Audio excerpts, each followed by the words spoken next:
Amin. Amin. Shalom semuanya. Yes, puji nama Tuhan. Gimana kabarnya semua, baik? Baik. Yes, haleluya. Puji Tuhan. Dan pada kesempatan hari ini memang kita selama bulan Mei ini kita akan belajar tentang namanya pengaruh atau influence. Nah, memang di dalam hidup kita hanya melakukan dua hal saja. Kalau kita tidak mempengaruhi, kita akan dipengaruhi.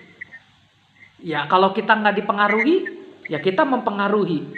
Kita hanya melakukan dua hal saja dalam kehidupan kita. Nah, pertanyaannya gini, kalau kita mempengaruhi orang lain, apakah kita mempengaruhi yang baik atau kita mempengaruhi yang buruk kepada orang lain?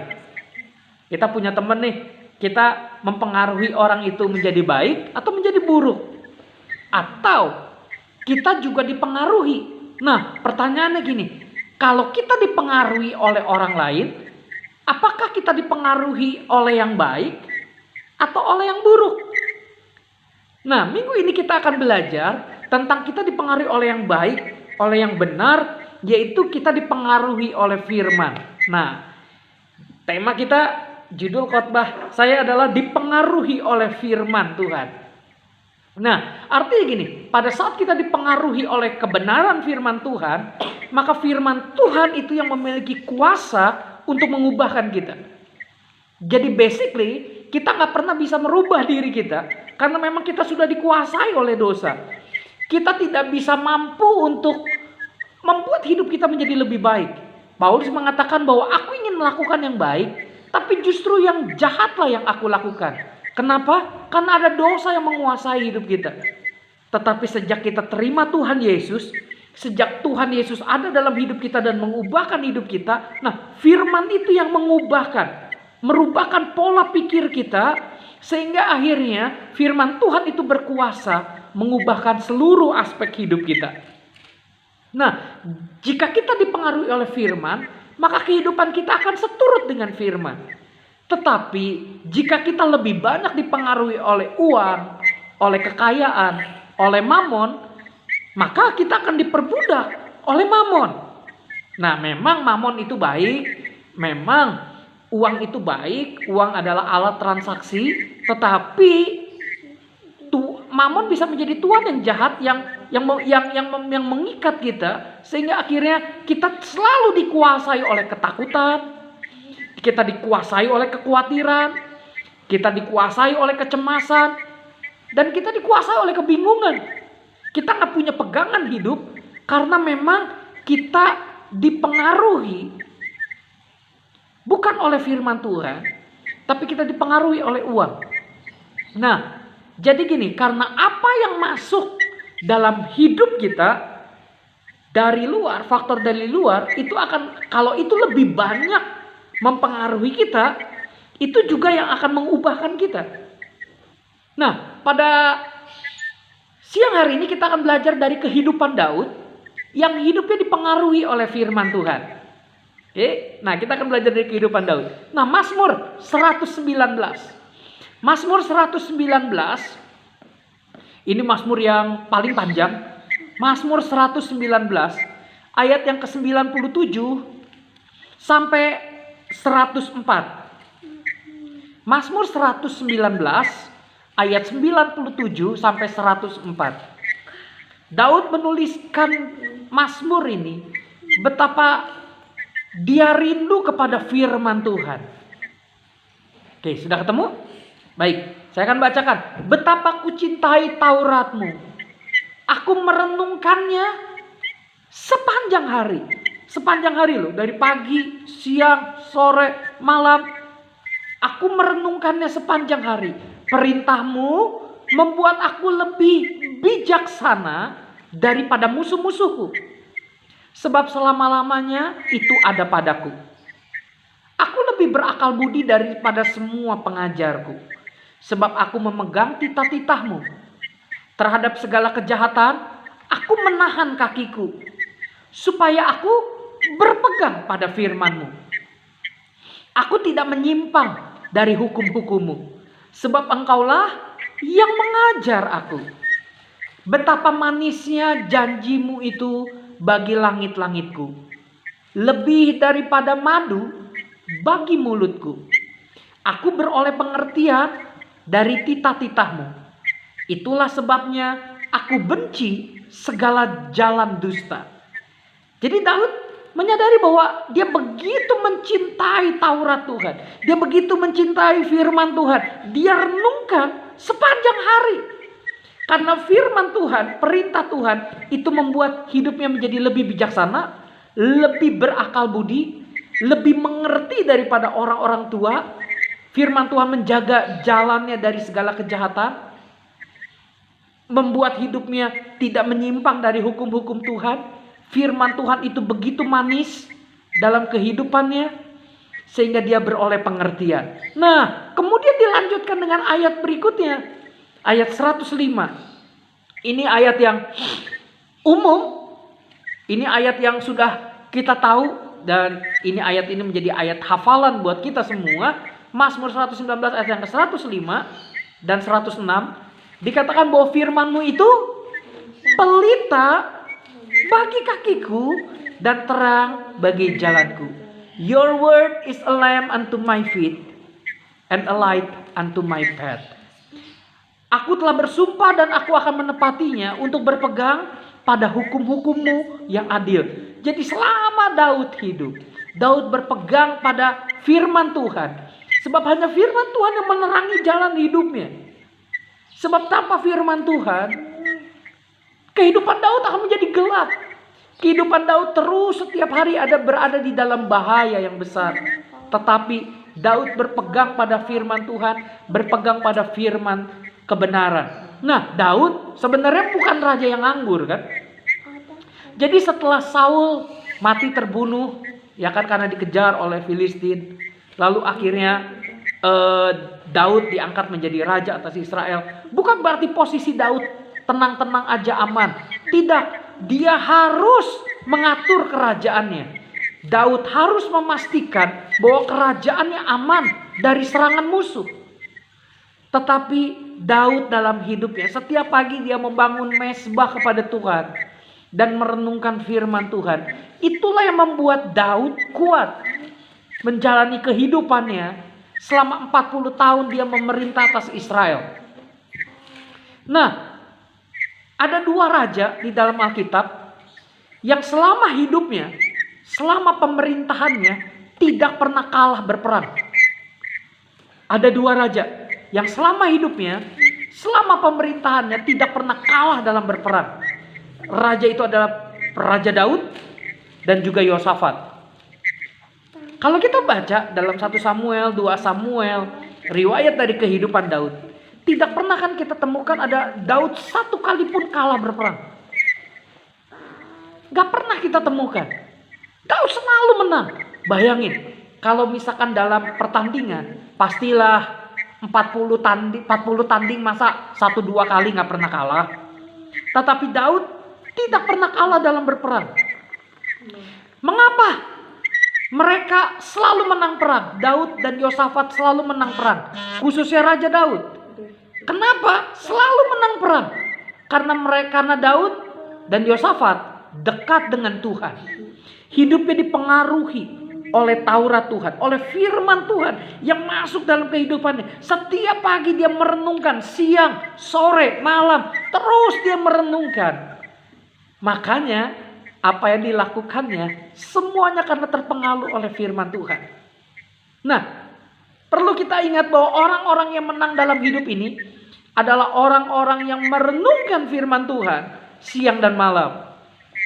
Pikiran, hati, dan tindakannya itu dikuasai oleh firman Tuhan. Yang keluar dari mulutnya pun bukan perkataan yang negatif, bukan perkataan yang pesimis, tetapi perkataan yang positif dan optimis. Karena memang apa? Firman Tuhan masuk dalam hatinya. Firman Tuhan masuk dalam pikirannya. Nah, ada rahasia di mana Daud kenapa berperang selalu menang dalam kehidupannya. Karena Daud selalu berdoa sebelum dia berperang. Dan Daud tanya dulu kepada Tuhan. Yuk kita baca dalam 2 Samuel. 2 Samuel pasal yang ke-5 ayat yang ke-17. 2 Samuel pasal yang kelima, ayat yang ke-17. 2 Samuel 5 ayat yang ke-17 sampai ayat yang ke-25. Demikian firman Tuhan.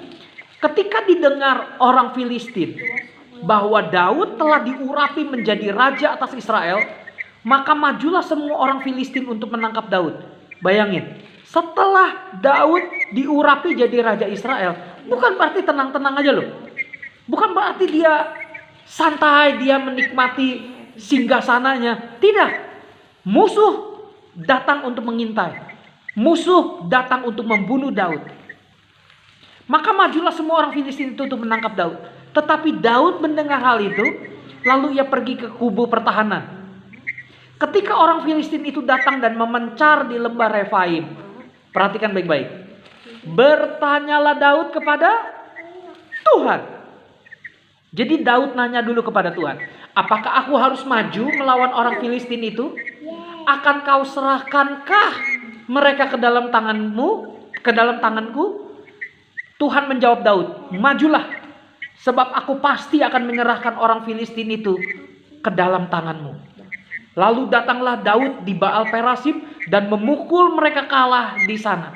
Berkatalah ia, Tuhan telah menerobos musuhku di depanku, seperti air menerobos. Sebab itu orang menamakan tempat itu Baal Perasim. Lalu datanglah Daud. Orang Filistin itu meninggalkan berhalanya di sana. Lalu Daud dan orang-orangnya mengangkatnya.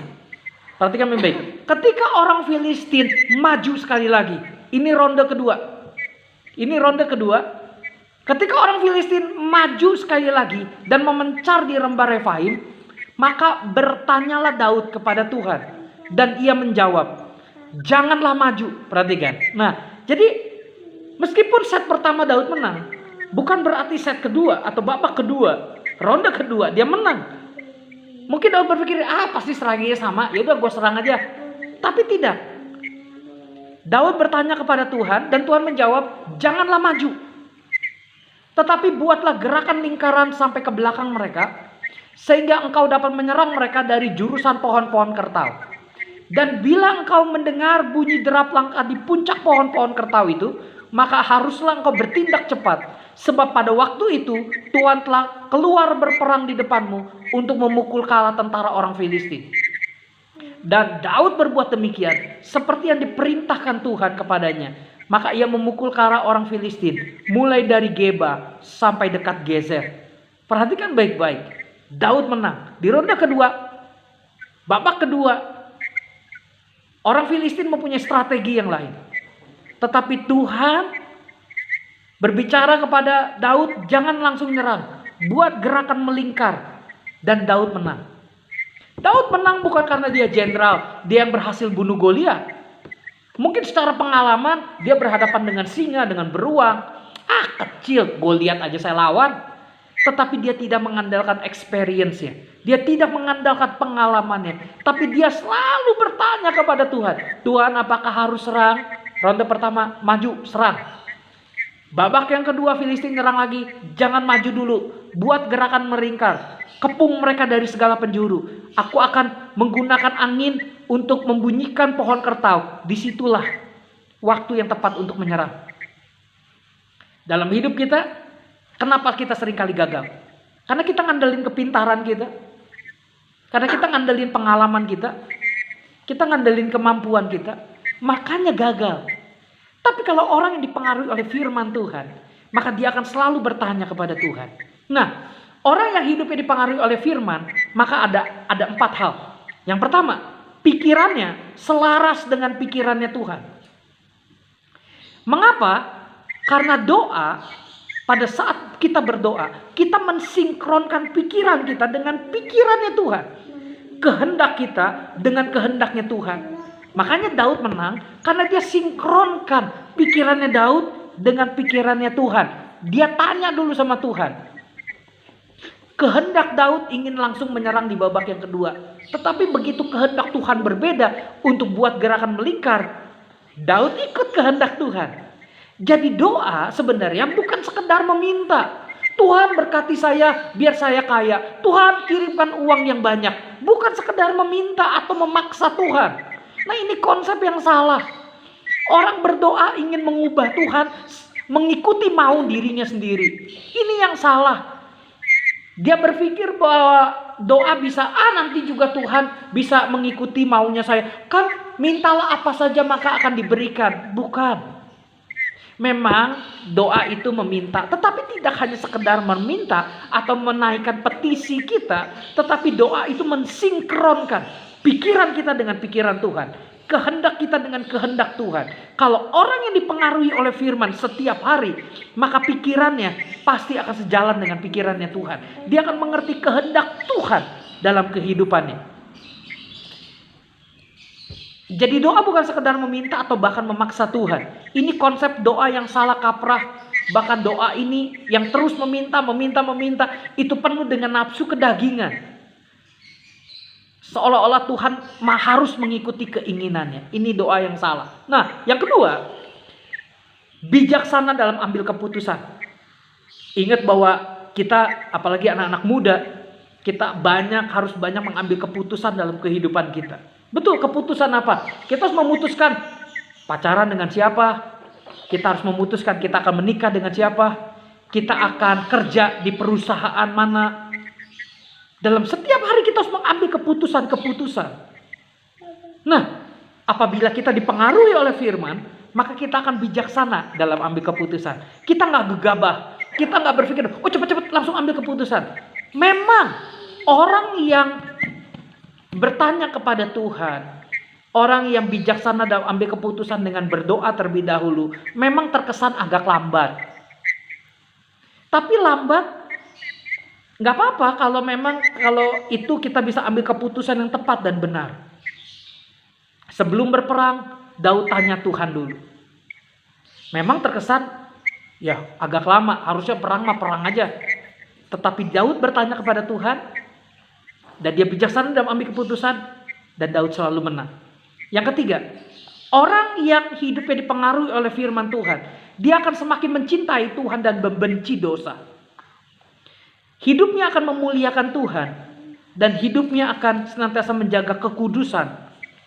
Karena dia takut akan Tuhan. Ia tidak terpengaruh oleh pergaulan dunia yang menyesatkan. Dia tidak terpengaruh oleh faktor dari luar. Karena memang hidupnya kuat oleh firman Tuhan. Firman Tuhan berakar dalam hati dan pikirannya.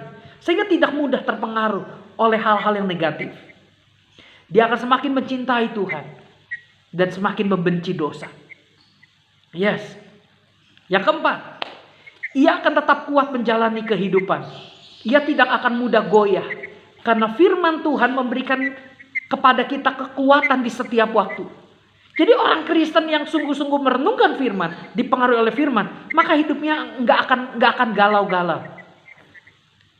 Hidupnya nggak akan, ya nanti gimana ya, ya hidup gue nanti, ya udahlah ngalir aja lah, ya udahlah hidup gue kayak begini, gue nggak akan pernah bisa berhasil. No, dia nggak akan pernah mudah goyah, karena firman yang memberikan kekuatan. Tidak ada waktu untuk galau. Dalam segala pergumulan, firman Tuhan senantiasa menguatkan dan memberi pengharapan. Amin. Nah, Billy Graham. Siapa yang gak kenal dengan Billy Graham? Pendeta internasional, penginjil terbesar di abad ke-20. Itu Billy Graham sebagai pengkhotbah yang paling banyak berkhotbah dan menginjili jutaan orang di seluruh dunia. Dan almarhum Billy Graham, ketika semasa hidupnya, dia ditanya, bagaimana rahasia Pastor Billy Graham untuk bisa menjadi kuat secara rohani? Billy Graham menjawab gini, ada 3. Wah, siap-siap langsung dicatat. Apa itu 3? Apa itu 3 rahasia atau 3 kunci? Yang pertama adalah baca Alkitab. Dicatat, baca Alkitab. Yang kedua, baca Alkitab. Dicatat lagi, baca Alkitab. Yang ketiga, baca Alkitab. Loh, kok sama? Baca Alkitab, baca Alkitab, baca Alkitab. Karena tidak ada rahasia yang lain yang membuat hidup kita kuat. Anak-anak muda dengar baik. Tidak ada yang membuat hidup kita kuat selain daripada membaca Alkitab, merenungkan firman Allah. Disitulah kita akan menjadi kuat. Seberapa penting kamu membaca Alkitab bagi hidup kita? Coba kita renungkan sejenak. Ya, kok mungkin saya baca renungan ya waktu Koko kirim renungan setiap pagi. Yes, itu baik. Atau mungkin nggak tahu kok, saya mah mungkin ya seminggu sekali aja juga udah bagus kok baca renungan. Tapi mari kita disiplin diri kita untuk kita baca Alkitab, renungkan firman Tuhan, biar itu menjadi satu kekuatan buat hidup kita. Makanya Yosua 1 ayat ke-8, janganlah engkau lupa memperkatakan Taurat ini, tetapi renungkanlah itu siang dan malam, supaya engkau bertindak hati-hati sesuai dengan segala yang tertulis di dalamnya. Sebab dengan demikian perjalananmu akan berhasil dan engkau akan beruntung. Jadi ini firman Tuhan kepada Yosua. Yosua pun berperang harus menaklukkan tanah Kanaan. Renungkan firman Tuhan, kitab Taurat ini siang dan malam. Supaya apa? Berhati-hati. Pada saat kita merenungkan firman Tuhan, itu akan mempengaruhi kita bertindak. Sehingga kita akan berhati-hati. Sehingga dengan demikian perjalanan kita akan berhasil. Kemanapun kita pergi dan kita akan beruntung. Nah, ada slogan dunia mengatakan gini, you are what you think. Betul? Slogan dunia mengatakan bahwa you are what you think. Dirimu adalah apa yang kamu pikirkan. Sepertinya benar ya. Oh ya kok, betul dong. Tapi sebenarnya gini, firman Tuhan berkata gini, you are what you react before God. Diri kita adalah reaksi kita kepada Tuhan. Kalau kita dipengaruhi banyak oleh firman Tuhan, maka firman Tuhan yang akan menjaga hidup kita. Orang yang menyimpan firman di dalam hatinya selalu mengoreksi dan mengintrospeksi dirinya. Ia akan bereaksi benar meskipun dalam keadaan yang sulit sekalipun. Dalam pergumulan yang berat sekalipun, ia akan tetap berespon benar, bereaksi benar karena firman Tuhan yang mempengaruhi hidupnya. Nah, saya akan tutup dengan istilah dua istilah logos dan rema. Oke, kita sering dengar bahwa ada perbedaan antara logos dengan rema. Logos itu adalah written words, firman yang dituliskan atau firman yang tertulis. Sedangkan rema itu adalah spoken words, firman yang dikatakan. Nah, kalau kita perhatikan Efesus 6 ayat 17. Dikatakan dan terimalah ketopong keselamatan dan pedang roh, yaitu firman Allah. Nah, firman Allah, firman itu digunakan istilah rema. Jadi dalam Efesus 6 ayat 17, itu firman itu menggunakan kata rema. Sedangkan Ibrani 4 ayat yang ke-12. Ibrani 4 ayat yang ke-12 dikatakan bahwa sebab firman Allah hidup dan kuat dan lebih tajam daripada pedang bermata dua manapun. Ia menusuk amat dalam sampai memisahkan jiwa dan roh, sendi-sendi dan sumsum. Ia sanggup membedakan pertimbangan dan pikiran hati kita. Kata firman Allah hidup dan kuat. Kata firman itu gunakan kata logos. Nah, justru dalam ayat ini kata logos, hidup dan kuat, itu menunjukkan bahwa firman Tuhan itu aktif. Jadi sebenarnya Alkitab tidak pernah membedakan kedua istilah ini, baik rema maupun logos. Kita sering kali salah tafsir.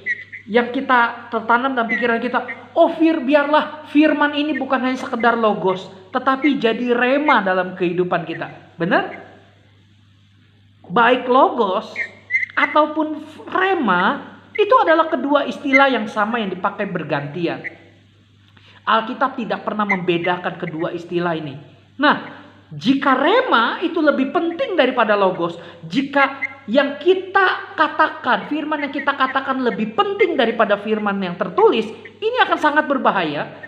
Karena kalau orang sudah berkata, Allah sudah berkata kepada saya, dengarkanlah. Atau Roh Kudus sudah berbicara kepada saya, dengarkanlah. Maka logos harus ikut. Nah, ini kan bahaya. Masa firman tertulis harus ikut apa kata Roh Kudus berbicara kepada dia? Sedangkan sedangkan suara Roh Kudus, suara-suara yang masuk dalam diri kita yang diklaim sebagai suara Roh Kudus, itu pun harus diuji oleh firman tertulis. Apakah memang ada di dalam Alkitab atau tidak? Nah, kalau kita lebih tunduk kepada rema daripada logos, ini berbahaya sekali. Maka subjektivitas tunduk kepada objektivitas. Jadi kita anggap bahwa rema itu ya menjadi yang lebih utama. Nah, baik logos atau rema, biar kita pegang dan biar firman Tuhan itu terus mempengaruhi hidup kita sehingga kita kuat menjalani kehidupan ini. Memang ada banyak hal dalam hidup kita yang kita tidak bisa mengerti.